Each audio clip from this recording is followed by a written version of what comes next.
मैं आपसे कह रहा हूँ, आप पत्रकार साथी नहीं, कोई आर्थिक सहायता नहीं। ये परिवार अगर पढ़ेगा लिखेगा, जो पढ़ाई करना चाहेगा, जो मदद कहेगा, मैं करूंगा मदद। यूपी में इस परिवार की हम मदद करेंगे और मैं सरकार से कहूंगा कि अगर वो सरकार मदद करती है तो दोनों परिवार की मदद करें। सर, जो इंडिया गठबंधन में मध्य प्रदेश में समाजवादी कांग्रेस और सरकार की तरफ से ये कहा जा रहा है टिकट जो कि न्याय हो रहा है, मगर यहाँ साफ साफ दिख रहा है जातिवाद हो रहा है। इसको किस तरीके से देखते हैं? देखिए सबका विकास की इसीलिए मैंने कहा, देखिए योगी की सबसे बड़ी परिभाषा यही है, जो दूसरे का दुख अपना दुख समझे। मुख्यमंत्री जी को किसी के साथ भेदभाव नहीं करना चाहिए अगर वो मुख्यमंत्री उत्तर प्रदेश के हैं, और किसी भी घटना से राजनीतिक लाभ नहीं लेना चाहिए। अगर इस सरकार ने न्याय दिया होता, न्याय पहले दिन से देना शुरू किया होता, तो शायद हम लोगों पे भी दबाव नहीं बनता कि हम आते हो घर परिवार के लोगों से मिलते आकर। सर, कांग्रेस के लोग कह रहे हैं कि आप बीजेपी को फायदा पहुंचाना चाहते हैं मध्य प्रदेश। बुलाना, उसके बाद किसी धारदार हथियार से जान ले लेना, उसके बाद आसपास के क्षेत्र पे ये सूचना मिल जाना कि उनकी जान चली गई, लोग गए, और उसके बाद ये घटना हुई।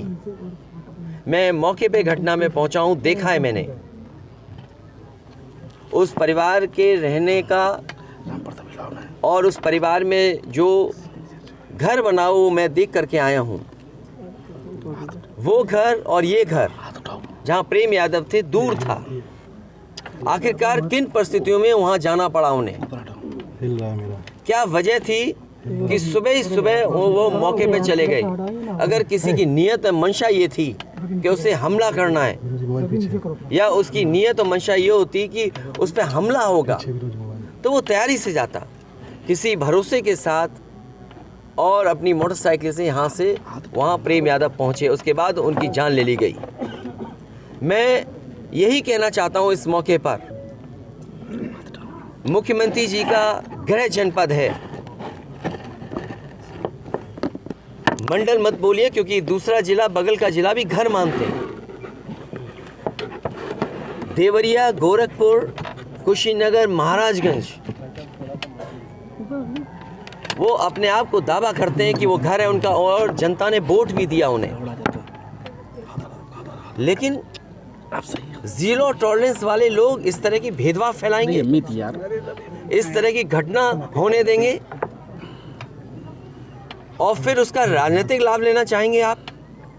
ये जितनी भी तस्वीरें आई हैं, जो बीजेपी के नेताओं की आई हैं तस्वीरें, मैंने देखी हैं, और लोगों ने चर्चा की उन तस्वीरों को देख करके।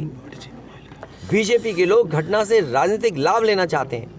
मैं उन्हीं बीजेपी के नेताओं से पूछना चाहता हूं कि जिस समय विकास दुबे उसकी गाड़ी पलटा करके इनकाउंटर किया था, तो क्या उसके परिवार के लोगों से आपने गले लगाया था, गले मिलने गए थे आप? और याद कीजिए वो जगह कानपुर देहात की, जहां एक पिता के सामने उसकी पत्नी और उसकी बेटी की जान ले ली बुलडोजर ने आग लगा करके। क्या ये बीजेपी के लोग उनके परिवार के लोगों से गला मिलाए लगे थे जाकर के? और मुझे याद है जब उसका परिवार का बेटा डीएम आवास में धरना दे रहा था ठंड में, उसके पूरे कपड़े उतरवा करके पुलिस ने पीटा था, उसको मारा था। उत्तर प्रदेश के लोग वो घटना भी नहीं भूलेंगे कि जहां पे एक आईपीएस ने एक ब्राह्मण परिवार की जान ले ली थी। आईपीएस उत्तर प्रदेश नहीं रह पा रहा था, भगोड़ा बन गया था, अंततः उसको जेल जाना पड़ा। तो बीजेपी के लोगों से मेरी यही सलाह है, बहुत छोटे लोग हैं, किसी के दुख में चश्मा लगा करके तुम दुख प्रकट करना चाहते हो, इससे ज्यादा घटिया काम राजनीति में कोई नहीं कर सकता। ये वो लोग हैं जो घटना में राजनीतिक लाभ लेना चाहते हैं। मैं तो कहता हूं अगर ये निष्पक्ष हैं और जीरो टॉलरेंस इनके मन में है अगर, तो दोनों परिवारों की मदद करें, और भेदभाव नहीं होना चाहिए। आप बुलडोजर से इस घर को डराना चाहते हैं। सवाल घर का गिरने का नहीं है, सवाल आपकी नीयत का है, और आपने अपने फैसले में ये स्वीकार कर लिया है कि आपके अधिकारी गलत थे, और गलत अधिकारियों नगर नहीं थे वो अधिकारी गलत, तो बताइए आपको 20 अधिकारियों को सस्पेंड करना पड़ा, जो अधिकारी यहाँ रह भी नहीं रहे, कभी नौकरी किए थे। आपने बड़े अधिकारी क्यों छोड़ दिए आपने? क्या उनकी जिम्मेदारी नहीं बनती? अगर आपको ये महसूस हो रहा था कि छोटे अधिकारियों के कारण ही ये ज़मीन इस तरह के विवाद बढ़ा है, तो आपने बड़े अधिकारियों को क्यों छोड़ दिया? आपकी ज़ीरो टॉलरेंस की पॉलिसी कहाँ चली गई? और फिर आप इस घटना से राजनीतिक लाभ लेना चाहते हो। आप सवाल ये नहीं है कि एक समुदाय किस जाति बिरादरी का है, दूसरा समुदाय किस जाति बिरादरी का है। सबसे बड़ा सवाल है, इस सरकार में इन लोगों की जान गई है और आपकी ज़ीरो टॉलरेंस की पॉलिसी से उन परिवारों के सदस्यों की जान नहीं आने वाली। और ये जो डर दिखा करके आप डरना चाहते हो, जब जनता खड़ी हो जाती है, जनता की ताकत के सामने सरकार की ताकत टिक नहीं सकती। सरकार की ताकत कुछ भी नहीं है जनता की ताकत के सामने। आज इस परिवार के और सदस्यों पे आप अन्याय कर रहे हैं। एफआईआर लिखने का तरीका क्या उंगली नहीं उठाता?